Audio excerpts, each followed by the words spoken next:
Assalamualaikum warahmatullahi wabarakatuh. Inna lillahi wa inna ilaihi roji'un. Inna lillahi wa inna ilaihi roji'un.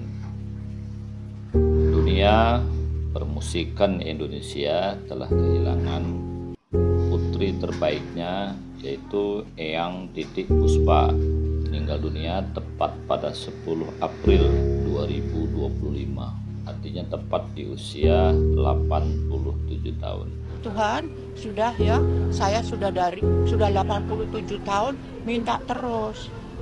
Sekarang saya nggak minta deh.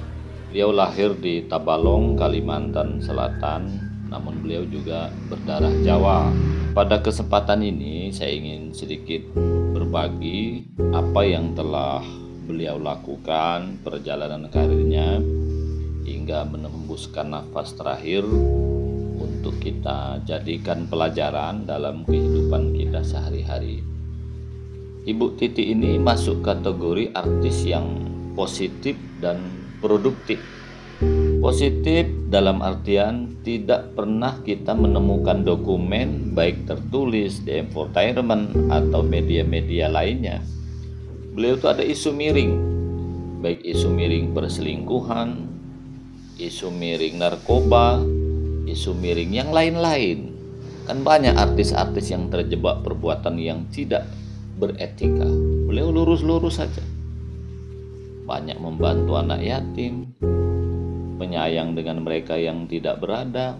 Begitulah hidup ini kalau kita bisa. Karena semakin panjang umur, semakin positif. Beliau ini produktif, menjadi penyanyi sejak usia 14 tahun. Bahkan menjelang akhir hayatnya, itu yang diceritakan oleh anak sulungnya, pada bulan Maret 2025 ini masih bisa melakukan syuting, pertemuan dengan anak yatim. Karena banyak orang ini usia lanjut tak produktif. Usia 60 tahun sudah pegang tongkat, sudah tak bisa ngapa-ngapain. Bisa dikatakan Ibu Titi ini tak nyusahin orang. Kadang-kadang dia sampai usia sepuh, tapi tidur saja gitu di kamar. Anak yang menceboi dia, anak yang memandikan dia, beraknya pun anak yang ngurus. Nah, kalau bisa hidup ini seperti Bu Titi sebenarnya. Umur panjang, positif, tak nyusahin banyak orang.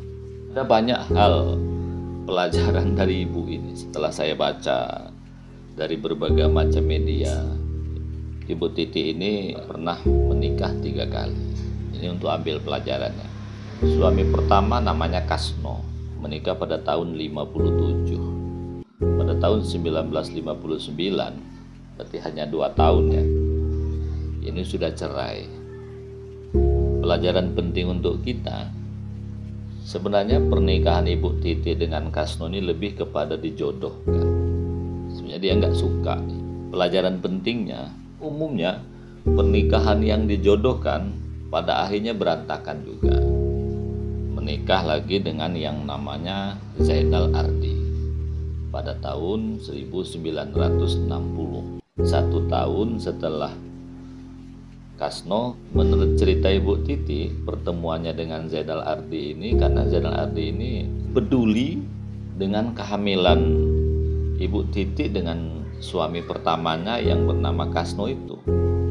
Ketika Ibu Titi itu cerai dengan Kasno, 2 bulan kemudian baru diketahui dia hamil.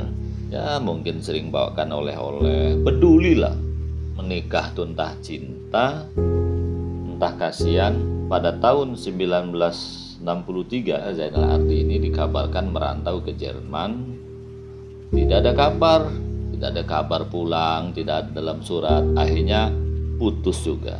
Menikah lagi dengan suami yang ketiga, yaitu Mus Mualim.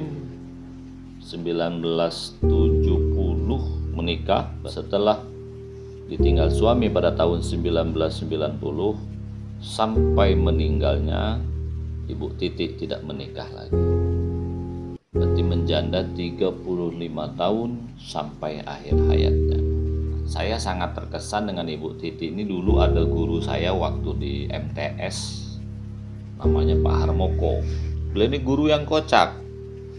Setiap masuk kelas, jadi passwordnya apanya dong? Nah gitu ya. Jadi ketika bertanya dengan murid, pokoknya passwordnya apanya dong? Nah, gitu. Pak guru nanya, passwordnya dulu katanya. Apanya dong? Jadi setiap ada orang mau bertanya harus ada kalimat password apanya dong gitu. Itu sehingga Pak Harmoko dulu dikenal oleh kawan-kawan guru apanya dong. Tapi Pak Harmoko beliau ditugaskan sebagai pegawai negeri di daerah terpencil pegunungan Papua. Ya kita doakanlah yang mudah-mudahan beliau sehat karena tidak ada kabar berita. Ibu Titi ini kan ada lagu yang sangat populer, Kupu-Kupu Malam. Nah, teman-teman saya ketika berkunjung ke panti sosial yang banyak di situ, maaf, PSK baik di dinas sosial maupun teman-teman BNN karena sering mengajak saya pergi ke lokalisasi untuk diadakan pembinaan jangan sampai terjebak narkoba. Tentu kalau saya sebagai rohaniawannya, salah satu lagu yang sering dinyanyikan yaitu Kupu-Kupu Malam. Ini lagunya cukup humanis, tidak menjelekkan para PSK, juga tidak membenarkan. Itu lagu ini menurut Titi Puspa, ia bertemu dengan salah satu pekerja seks komersial. Ya, beliau menangis sebenarnya ingin keluar dari dunia hitam itu.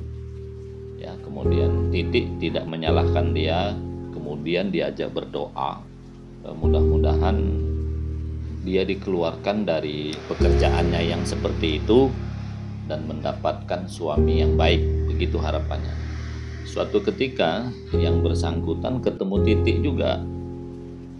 Dipeluknya Titik itu ternyata dia sudah menikah dengan pria baik-baik. Ini pelajaran untuk kita ya. Kita jangan beranggapan menjadi PSK itu dia bahagia, tidak. Ini persoalan tuntutan kehidupan. Demi anak, demi bayar hutang, dia juga takut. Takut dibunuh orang, takut dosa dan seterusnya. Dia juga takut dianggap oleh orang lain sampah. Itu kan manusiawi.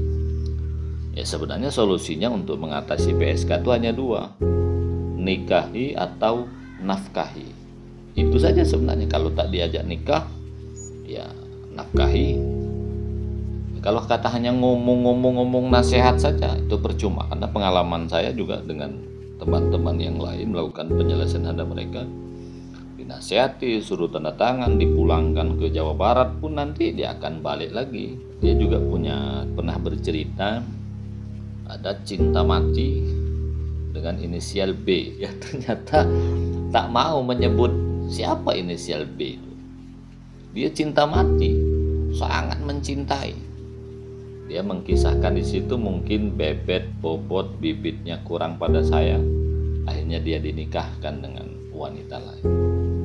Ternyata Titik juga bukan menikah dengan orang yang dicintainya, karena cintanya hanya dengan inisial B.